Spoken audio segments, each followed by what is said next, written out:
world is looking at Israel and wondering what their response is going to be when it comes to everything taking place right now.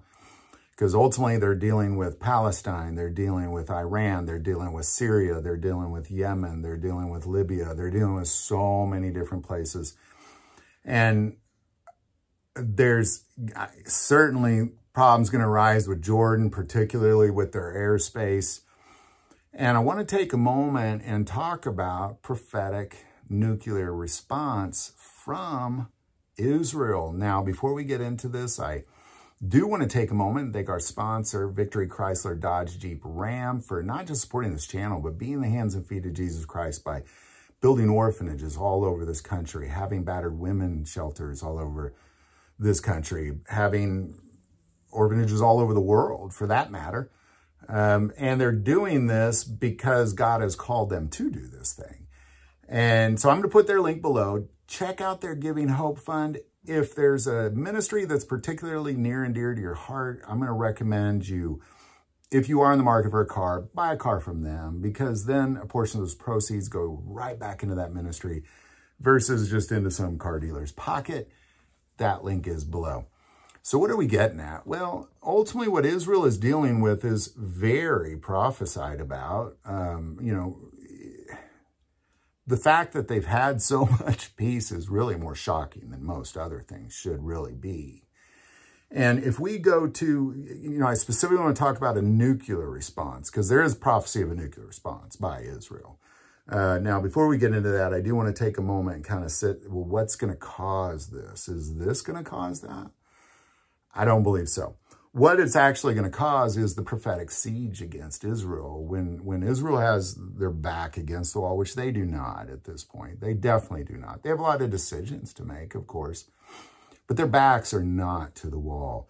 And if you look at Zechariah 12, it's definitely going to happen. There is going to be a siege on Jerusalem.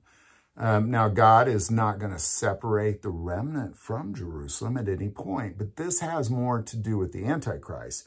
So if you look at the siege of Judah and Jerusalem in Zechariah 12, and a lot of people kind of correlate this as something totally different, but it's referring to the coming of the Lord, because read the whole Zechariah 12, it's all in reference to the coming of the Lord. But in Matthew, Jesus gives a direct response to this. In Matthew 24, when the disciples are asking Jesus, like, well, when will we know you are going to return? And he gives a lot of examples of what you're going to see play out before he returns. And he says this in 15, therefore, when you see the abomination of desolation spoken of by Daniel the prophet standing in the holy place, whoever reads, let him understand. Then let those who are in Judea flee to the mountains. Let him who is on the housetop not come down to take anything out of his house. And let him who is in the field not go back to get his clothes. But woe to those who are pregnant, to those who are nursing babies in those days. And pray that your flight may not be in the winter or on the Sabbath. For then there will be great tribulation, such as has not been since the beginning of the world until this time, no, nor ever shall be.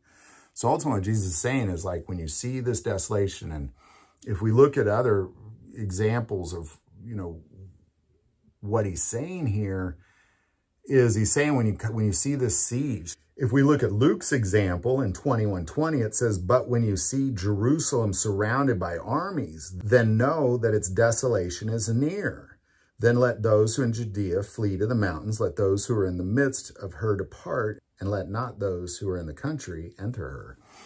So here it's the desolation. That's God's focus on that desolation, which is going to be the Antichrist sitting in the temple of God, declaring himself to be God. Something to that effect. And what he says in Matthew is when you see that, flee. But what they're saying here is when you see the siege, when the siege takes place, that's when you want to flee. Now, this actually also played out before with the Maccabees, and there were probably a lot of Christians survived when a lot of non-Christians did not, because as soon as the Romans surrounded Jerusalem, they're like, oh, that's what Jesus said, and they fled. But this is in reference to the end times, which they believed in that moment that's what was happening. But I'm sure a lot of them lived because it was like a flashing warning sign. Oh, there's a siege. We got to go. So when this siege takes place, that will be Israel backed up against the wall, and their response will be a nuclear response. And it'll go up against Damascus is where it'll go. And we can see that in Isaiah 17. The burden against Damascus. Behold, Damascus will cease from being a city, and it will be a ruinous heap. The cities of Aurora are forsaken, and they will be flocks which lie down, and no one will make them afraid. The fortress also will cease from Ephraim. The kingdom from Damascus and the remnant of Syria, they will be as the glory of the children of Israel, says the Lord of hosts. In that day it shall come to pass that the glory of Jacob will wane, and the fatness of his flesh grow lean. It shall be as when the harvesters gather the grain, reaps the heads of his arm. It shall be as he who gathered heads of grain in the valley of Rephaim. Yet gleaming grapes will be left in it, like the shaking of an olive tree, 2 or 3 olives at the top of the uttermost bough, 4 or 5 in its most fruitful branches, says the Lord God of Israel. In that day a man will look to his Maker, and his eyes will have respect for the Holy One of Israel. He will not look to the altars, the works of his hands. He will not respect what his fingers have made, nor the wooden images, nor the incense altars. In that day his strong cities will be forsaken, bound an uppermost branch, which left because the children of Israel, and there will be desolation. Because you have forgotten the God of your salvation, and you have been mindful of the rock of your stronghold. Therefore you will plant pleasant plants, and set out foreign seedlings. In the day you will make the plant grow, and in the morning you will make the seed flourish. But the harvest will be a heap of ruins in the day of grief and desperate sorrow. Woe to the multitude of people who make a noise like the roar of seas, and to the rushing of nations. They make a rushing like rushing of mighty waters. The nation will rush like the rushing of many waters. But God will rebuke them, and they will flee far away, and be chastised by the chaff, like the chaff, and the mountain before the wind, like a rolling thing before the whirlwind. Then behold, an eventide trouble, and before the morning he is no more.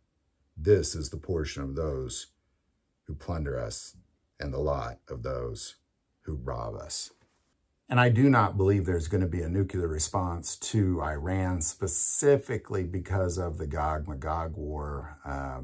Obviously there's Persians around even after the 1,000-year reign of Christ. So I do not believe that, but Damascus is definitely a thing, and this is something that really is a thorn in Israel's side even to this very moment. So there you go. Prophetic response of nuclear response. I don't believe there is going to be one until this moment in time in Damascus.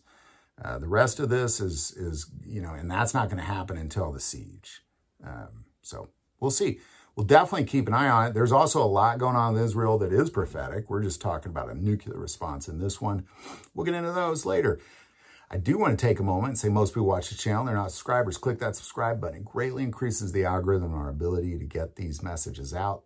That link is below. But the most important part of this channel is we take prayer requests, and never hesitate to send that in. Thank you for watching. This episode of God, Family, and Guns. And as always, love God, love your family, and love guns.